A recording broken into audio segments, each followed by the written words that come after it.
আচ্ছা বন্ধু, তোর একটা মজার কাহিনী কই শুনবে? আচ্ছা হুনা দেখি কেরম লাগে। আচ্ছা বন্ধু, একটা হেলিকপ্টার দেয়া 502টা ইট লিয়ে দিতেছিন। আচ্ছা। হ্যান্তে একটা ইট পড়ে গেছে, তা কয়টা ইট তা হ্যাঁ? তুই তো বাবাত ফেলাইয়া দিলি। 502 রাতে 500 একটা ইত্যা হ্যাঁ। আচ্ছা কসে কত বড় একটা হাড় গরু ফ্রিজের মধ্যে কিবা রাখবো? দূর পাগল, ফ্রিজের মধ্যে হাড়গুলো রান যা, এটা রান যাইতো না। ক্যা বাজাতে অত বড় একটা ফ্রিজ কিনা ফ্রিজের ডালটা খুললা ফ্রিজের ভিতরে ঢুয়ে তুইবে? এরম করে তো আমি ভাইবা দেখি নাই। ঠিক আছে তাহলে। কত বড় একটা উট ফ্রিজের মধ্যে কিবা রাখবো? কেয়া এই যে একটু আগে যে বা গরুটা রাখছিস ফ্রিজের ভিতরে, এবার তো রাখবো। আরে না, আগে দিন বড় গরুটা রাখছিলাম, এই বড় গরুটা ফ্রিজটা বাহিরা পরে বড় উটটা ডোয়ার লাগবো।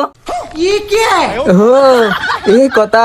আচ্ছা সব কথা বাদ দিলাম, একটা সিংহ আমেরিকায় একটা পার্টি আয়োজন করছিল। আচ্ছা। এই পার্টির মধ্যে সব পশু পাখি গেছে, ঠিক আছে। কিন্তু একজনে যাইতে পারে নাই। কত এটা কেডা? হরিণ। আরে বেটা, উটটো আগে যে ফ্রিজের ভিতরে উটটা ডোয়া তৈলাম, এই উটটা যাইতেছে না। বুঝলাম না, সব প্রশ্ন খালি আমি ভুল করতেছি কে? আচ্ছা এটাও বাদ দিলাম, একটা সেরা একটা নদী পারবো, তো নদীর মধ্যে বিশাল কুমির, তাও কিন্তু সেরাটা ভালোভাবে নদীটা পার হয়ে গেছে। কি ব্যাপার হয়ে গেছে বন্ধু? এটা তো কইতালাম না, কি ব্যাপার হয়েছে? আরে বেটা, হাতরে পার হইছে, কারণ কুমির তো সব এই সিংহের দেওয়া ফাটিতে গেছে গা।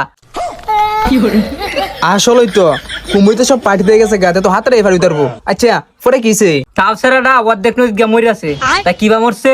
বন্ধু আমি তো কিছু বুঝতেছি না, তে তুই ক কিবা মরতে সারাটা।